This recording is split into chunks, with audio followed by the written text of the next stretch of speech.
Hi hello guys, ഞാനിന്ന് ഈ വെണ്ടയ്ക്ക ചെടിയുടെ പുതിയ വിശേഷം പറയാൻ വന്നതാട്ടോ. മുൻപ് ഞാൻ ഈ സെയിം ചെടിയുടെ വീഡിയോ ഇട്ടിട്ടുണ്ട്. അത് കണ്ടിട്ടുള്ളവർക്ക് മനസ്സിലാവും ഞാൻ ആദ്യമായിട്ടാണ് ഒരു പച്ചക്കറി ചെടി നട്ടിട്ട് ഇങ്ങനെ കായ്ച്ച് കാണുന്നത്.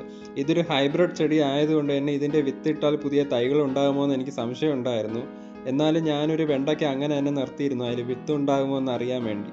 അപ്പോൾ എന്തായാലും അതിൽ നല്ലപോലെ വിത്തൊക്കെ ഉണ്ടായി വന്നു കേട്ടോ. പിന്നെയും ആ ചെടിയിൽ നിറയെ കായകളൊക്കെ വന്നു. ഞാനിങ്ങനെ ഒടിച്ച് നോക്കുമായിരുന്നു അതിൻ്റെ പാകം അറിയാൻ വേണ്ടി. എനിക്ക് മുൻപും ഇതുപോലെ അബദ്ധം പറ്റിയത് വെണ്ടയ്ക്കയുടെ പാകം മനസ്സിലാക്കാൻ ഇതുപോലെ ഒടിച്ചു നോക്കിയിട്ടില്ലായിരുന്നു.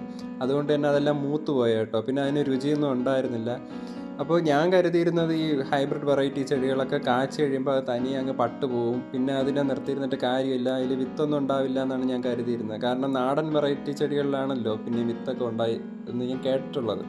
അപ്പോൾ എനിക്കൊരു ഡൗട്ടായിരുന്നു ഈ ഹൈബ്രിഡ് ചെടികളിലൊക്കെ അങ്ങനെ ഉണ്ടാകുന്നു. പക്ഷേ ഇതിൽ രോഗങ്ങളൊന്നും വരാത്തത് കൊണ്ട് തന്നെ ഈ ചെടി എനിക്ക് ഭയങ്കരമായിട്ട് ഇഷ്ടപ്പെട്ടു കേട്ടോ. നിറയെ കായ്ക്കുകയും ചെയ്തു.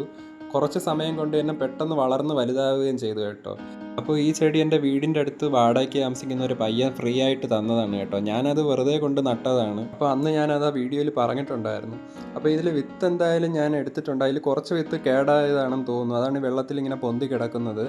അപ്പം ഞാനത് ബാക്കിയുള്ള വിത്തും എല്ലാം കൂടെ ആ ഒരു ചട്ടിയിൽ തന്നെ ഞാൻ ഒഴിച്ചു. കാരണം ഇതിന് പൊടിക്കുകയാണെങ്കിൽ അതിൽ തന്നെ നമുക്ക് അറിയാൻ പറ്റുമല്ലോ തൈകൾ വരുമ്പോൾ.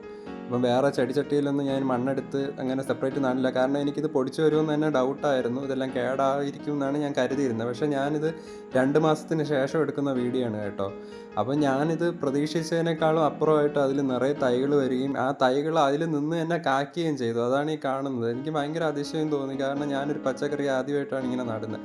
അപ്പോൾ ആദ്യം നട്ടിരുന്ന ആ ഒരു വെണ്ടയ്ക്കയുടെ അതേ ഗുണത്തോടു കൂടി തന്നെ നിറയെ കായ്കളാണ്. അത് ചെറുതായിരുന്നപ്പോൾ തന്നെ അതിൽ വളരെ ചെറിയ തൈ ആയിരുന്നിട്ടും അതിൽ നിറയെ കായ്ച്ച് വന്നു കേട്ടോ. ഇത് ഞാൻ കുറേ ഇതിലൊന്ന് വെണ്ടയ്ക്ക എടുത്തിട്ടുണ്ടായിരുന്നു ഇതിന് മുമ്പും. അപ്പോൾ അതിൻ്റെ ചുറ്റും തന്നെ അത് നിന്ന് കായ്ച്ചത് കണ്ടപ്പോൾ എനിക്ക് അതിശയം തോന്നി. ഇനി ഇതെല്ലാം മാറ്റി വേറെ വേറെ ചട്ടികളിലാക്കി നടണം.